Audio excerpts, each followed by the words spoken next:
እጅግ አስገራሚ ክስተት ነው። በዚህ ሳምንት በናይጄሪያ ውስጥ የተከሰተ አጋጣሚ ነው።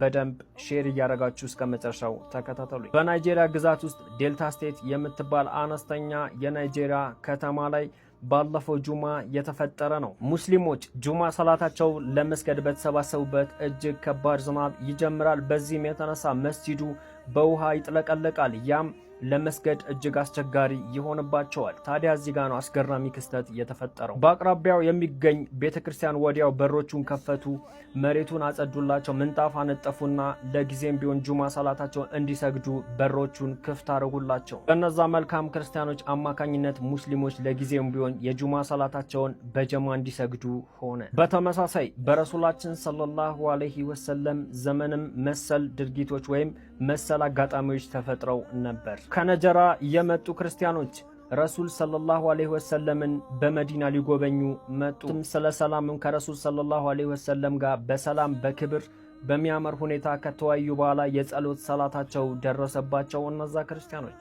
ጸሎት የሚያደርጉበት ቦታ ፈልገው ስለነበረ የኛ ውድ ነብይ ረሱል ሰለላሁ ዐለይሂ ወሰለም በመስጂድ አልነበዊ እንዲሰግዱ ፈቀዱላቸው። ይሄ ነው መቻቻል፣ መከባበርና አብሮ መኖር ማለት።